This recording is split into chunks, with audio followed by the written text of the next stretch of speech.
Cronologia de fatos que explicam os atos do ex-juiz Sérgio Moro. 15 de fevereiro de 2019. 20 tópicos para entender a trajetória do juiz que conduziu a Lava Jato desde sua origem e os interesses por trás de seus objetivos. José Gispiniano. De juiz de primeira instância que determinou prisão de Lula sem crime a ministro impulsado por Bolsonaro. 1. Em 2004, Sérgio Moro redige artigos sobre a metodologia da Operação Mãos Limpas da Itália, considerações sobre a Operação Manipulite, falando de delações, vazamentos e destruição de imagem pública. Todas práticas habituais da Lava Jato, 10 anos depois. 2. Em 2005, segundo declaração do atual ministro da Casa Civil, Onyx Lorenzoni, a Roberto Dávila, na Globo News, Moro sugeriu 2 mudanças na legislação: delação premiada e transformação de lavagem de dinheiro em crime autônomo, que não precisa de delito anterior. Foi, segundo o Onyx, a diferença entre chegar ou não no Lula, do mensalão para Lava Jato. 3. Em 2007, Moro fecha um acordo de delação premiada com o doleiro Alberto Youssef, no caso Banestado. 4. Entre 2006 e 2014, dentro de investigações contínuas do caso Banestado, Moro monitorou Youssef com interceptações telefônicas, inclusive contra a opinião do Ministério Público da época, que não era o Dallagnol. A investigação só para com a detonação da Lava Jato. 5.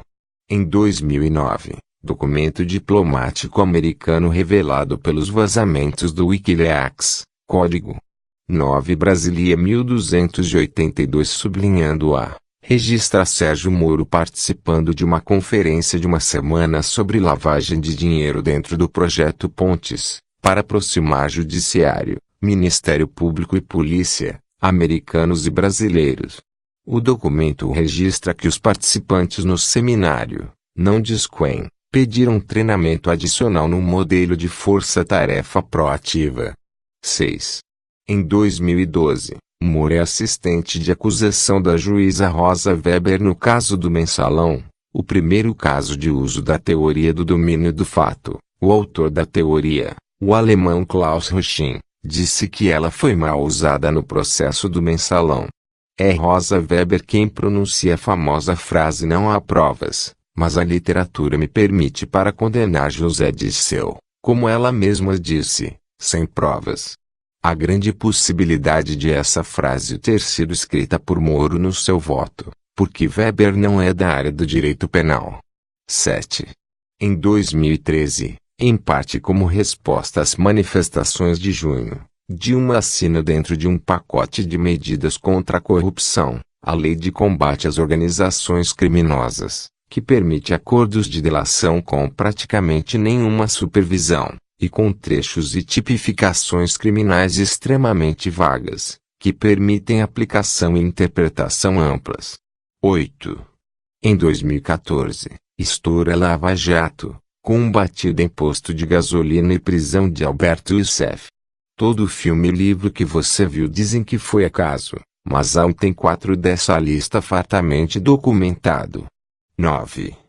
De 2014 a 2016, estabelecendo casos de conexão em conexão, seguem-se prisões preventivas e delações de ex-diretores da Petrobras, e executivos de diversas empreiteiras. A partir de Alberto Youssef, pessoas são presas, em geral com base apenas em delação, confessam crimes e fazem novas delações, que levam a novas prisões e delações, como previsto no artigo de Moro no item 1. As 5 maiores empresas de construção no Brasil são destruídas no processo, a Petrobras perde valor, milhares de empregos são destruídos e os executivos fecham acordos pessoais por redução de tempo de prisão. Só no caso da Odebrecht, o maior e mais paradigmático, são cerca de 70 acordos de delação, em que a empresa se responsabilizou a pagar os executivos delatores pelos próximos 15 anos. As outras consequências são 100 mil empregos destruídos, de pessoas que não cometeram crime nenhum e não receberão prêmio nenhum nem compensação salarial de 15 anos. Em maio de 2017 eram 47 bilhões de reais de dívidas financeiras. Só no caso da Odebrecht, as perdas, inclusive dos bancos públicos, são várias vezes maiores do que o valor recuperado em toda a Lava Jato, sendo roladas esperando o pagamento da venda dos ativos lucrativos que restaram do grupo, como concessões rodoviárias e a Braskem. Em outubro de 2017, as empresas investigadas pela Lava Jato já tinham vendido 100 bilhões de reais em ativos. E para você, que não tem bandido de estimação, que acha que todo esse estrago vale a pena, se colocou gente poderosa na cadeia, sabe quantas pessoas da Odebrecht estão presas hoje na Operação Implacável Lei é para Todos? Só o Marcelo Odebrecht, em prisão domiciliar. Na cadeia, ninguém? Bem, talvez algum operário dos 100 mil desempregados tenha caído no crime e sido preso também, mas aí não é a Lava Jato. 10. Janeiro de 2016. Moro cria uma conexão forçada com um apartamento no Guarujá na fase triplo X, supostamente sobre um escritório acusado de ser um centro de lavagem de dinheiro no Panamá, o Mossack Fonseca, que só serve de ponte para chegar em Lula e depois é esquecido. 11. 2016, 14 de março. Há uma disputa entre promotores de São Paulo e da Justiça Federal do Paraná pelo caso do Triplex contra Lula. A juíza de São Paulo passa apenas o caso de Lula e Dona Marisa para Moro. Os demais réus ficam em São Paulo e são posteriormente absolvidos. 12. 2016, 16 de março. Lula é apontado ministro. O que faria seu caso ser investigado pela Procuradoria-Geral da República e julgado no Supremo Tribunal Federal, indo direto para a última instância, a PGR, chefiada por Rodrigo Janot, que investigaria Lula, considerou isso obstrução de justiça. Janot considerou a si próprio e redução das instâncias processuais obstrução de justiça. Moro solta gravações da intimidade de Lula. Grampeia seus advogados alegando engano apesar de ter sido avisado que estava grampeando advogados 3 vezes pelas companhias telefônicas, e divulga uma gravação ilegal, por qualquer parâmetro, de um telefonema da Presidenta da República. 13. Setembro de 2016. Michel Temer já é presidente e o TRF4 decide por 13-1 que Moro não sofrerá qualquer sanção por ter cometido o crime de divulgar uma gravação ilegal da Presidência da República. A Lava Jato seria uma investigação excepcional que não precisaria então seguir as regras da normalidade. O relator justifica citando o texto do ex-ministro do Supremo Eros Grau que, por sua vez, no trecho está citando um livro de Giorgio Agamben intitulado O Estado de Exceção. No livro, e no trecho, Agamben está estudando o jurista Carl Schmitt e o direito nazista. Ele está explicando como o nazismo aplicava o direito de exceção. Ele não está dizendo para fazer isso, justificando a aplicação. É essa base teórica que justifica a excepcionalidade da Lava Jato no TRF4. Carl Schmitt. 14. 2017, julho. Moro condena Lula no caso do Triplex. A tese do Ministério Público do que teria sido crime por trás do Triplex, a lavagem seria uma compensação financeira interna dos empreendimentos na contabilidade do projeto do prédio no Guarujá em troca de 3 contratos, não bate com a tese na sentença. Um caixa geral de propinas em parte constituído por recursos oriundos de um dos 3 contratos.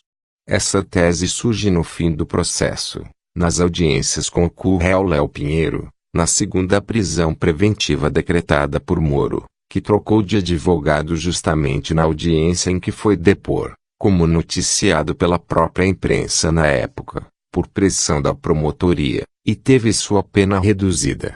Léo Pinheiro não apresenta provas de sua história. No recurso, o Ministério Público insiste com a tese original da acusação, mesmo ela sendo contraditória com a elaborada por Moro na sentença, E sendo estranho que o juiz tenha uma tese acusatória própria, construída e validada apenas pelo depoimento de um réu negociando redução de pena, a qual recebe. Moro também dispensa que Lula teria que ter cometido ato de ofício, ou atuado nos contratos, citando várias vezes o voto da ministra Rosa Weber no Mensalão. Voto que provavelmente foi escrito por ele mesmo. São apenas duas das muitas questões envolvendo a sentença, que já renderam alguns livros. 15. Em janeiro de 2018, no processo mais rápido de tramitação entre a primeira e segunda instância da história da Lava Jato, Lula é condenado. Os desembargadores fazem, até onde eu sei, o único julgamento de revisão da Lava Jato com concordância unânime e absoluta dos três em relação a tudo. Crimes, dosimetria, tudo. Assim aceleram a execução e não abrem espaço para a defesa apresentar embargos. 16. 2018, agosto. O ministro do Supremo, Luiz Barroso, muda toda a jurisprudência do TSE para acelerar o impedimento da candidatura de Lula antes de começar a campanha na TV. Uma liminar de um comitê da ONU, com o qual o Brasil ratificou o compromisso de que acataria as decisões, em um processo onde o governo brasileiro se defendeu reconhecendo o comitê, diz que Lula deve concorrer. A liminar não é contra a lei da ficha limpa, como a imprensa brasileira fez parecer. Sua base é a dúvida se Lula teve um julgamento justo, e que ele não pode sofrer danos irreparáveis, como não concorrer às eleições, antes do fim do processo na ONU. Raquel Dodge defende uma posição contrária a toda a sua carreira de procuradora, a de que o Brasil não deve seguir um tratado internacional assinado. E o TSE, por 6x1, decide que o Brasil não precisa cumprir o tratado que assinou. O Supremo depois referenda a interdição da candidatura de Lula, que lidera com ampla vantagem, chegando a quase 40% dos votos. 17. 2018, outubro. Bolsonaro é eleito e chama Moro para ser seu ministro da Justiça. Moro aceita e deixa de ser juiz. Na Inglaterra, o Times de Londres resume assim em sua manchete: Bolsonaro nomeia para alto cargo juiz que aprisionou seu rival. Dizem que em muitos países, se um juiz for, anos depois, para uma empresa beneficiada por uma decisão sua, ele vai preso. Fica temporariamente no cargo a juíza substituta Gabriela Ardi, admiradora pública de Moro e crítica pública de Lula.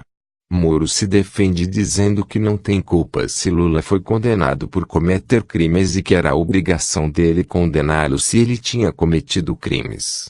Quem disse que Lula cometeu crimes? Moro. Qual foi a ação criminosa de Lula que resultou na condenação, segundo Moro? Depois de anos de investigação, ato indeterminado.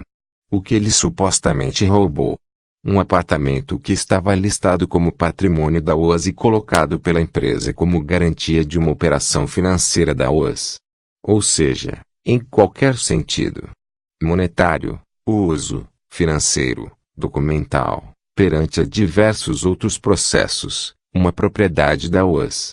Na realidade, o apartamento foi tomado pela Justiça Penal da massa falida da OAS, com a conivência do juiz que supervisionou na massa falida da empresa, para justificar a condenação. 18. 2019, janeiro, é escolhido pelo TRF4 o novo juiz que irá assumir os dois casos restantes de Lula que eram de Moro. 19. 2019, 4 de fevereiro. Moro apresenta um pacote de medidas.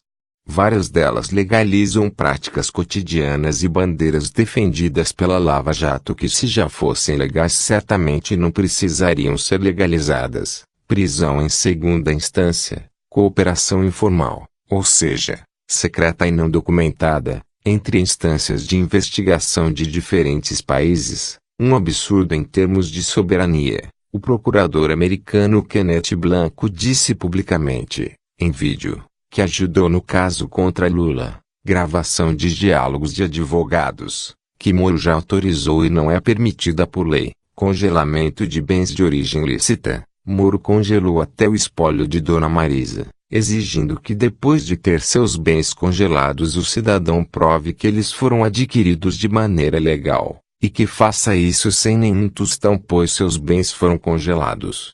Grande parte das propostas são inconstitucionais. Há violações de cláusulas pétreas da Constituição. A ampliação do plea bargain é na prática uma mudança da natureza do direito brasileiro, que adotaria parte do modelo anglo-saxão. Só parte. Porque lá a MP não é independente, nem vitalício e há separação entre juiz que acompanha investigações autorizando medidas e aquele que o julga. Isso Moro e o MP não querem mudar. 2019, 6 de fevereiro. A juíza Gabriela Ardi, que já estava com os dias contados para deixar o caso, emite a sentença da segunda condenação de Lula antes da troca de juízes. A decisão se fundamenta, principalmente, nas decisões anteriores de Moro e do TRF4 da primeira condenação de Lula. A citação seguida de citação delas. Lembrando que essas se basearam no julgamento do Mensalão, onde atuou Moro. Não há nexo causal entre os contratos listados e qualquer ação de Lula, mas não precisa, porque já foi julgado e pode condenar assim. Não há ato de ofício, mas não precisa, porque em 2012 o julgamento do Mensalão permitiu condenar assim. Haveria uma outra discussão a fazer aí sobre o conceito, vedado na Constituição, de lei retroativa, também conhecida como lei em movimento, outro fenômeno conceitual do direito nazista. Está escrito que a lei só pode retroagir em benefício do réu. Uma conceituação de 2012 criminalizando práticas anteriores a essa data seria punição retroativa por algo que na época em que foi praticado não seria crime. Recicla-se a delação de Delcídio do Amaral, considerada mentirosa pelo Ministério Público Federal e Justiça de Brasília. Não há ação de Lula nos contratos, mas não precisa, porque o desembargador Gebran já escreveu que não precisa e que Lula é responsável por tudo dentro da Lava Jato. Os cálculos dos desvios que teriam acontecido nos contratos não são fruto de quebra de sigilo e análise contábil, e sim da aplicação de um percentual estimado de 3% nascido de uma tabela de delação do Barusco, e produzido por ele, não aprendida, que vai sendo aplicado em tudo que é denúncia, às vezes de forma repetida sobre o mesmo contrato. Apesar de não ter inspeção contábil se dinheiro da Petrobras foi usado no sítio, nem prova de que Lula atuou nos contratos listados na denúncia. Aliás, não tem nem prova de que os contratos foram obtidos por manipulação de licitação. Apesar de tudo isso, Lula foi condenado a ressarcir os prejuízos não provados em contratos em que ele não atuou, de licitações que não foram provadas fraudulentas, por obras que ele não pediu, em um sítio que está provado que não é dele. O que está provado? Provaram que as empresas pagaram dinheiro para Pedro Barusco, gerente de terceiro escalão da Petrobras, relacionado a alguns desses contratos. Daí ela pula para a indenização que Lula teria que pagar, um ressarcimento estimado de 3% desses contratos, mesmo Barusco tendo dito em depoimento, que não está na sentença, mas registrado nos autos do processo, jamais ter conversado com Lula, feito ou sabido de pagamentos para o Lula. E aqui estamos. Lula está preso. Moro está reformulando a natureza do Estado brasileiro e da Constituição de 1988. Bolsonaro é presidente, e dizem que basta um cabo e um soldado para fechar o Supremo. Mas até aí qual a referência? Que lei é para todos? Se como diz e pratica Moro a interpretação da Constituição não deve ser feita de modo literal.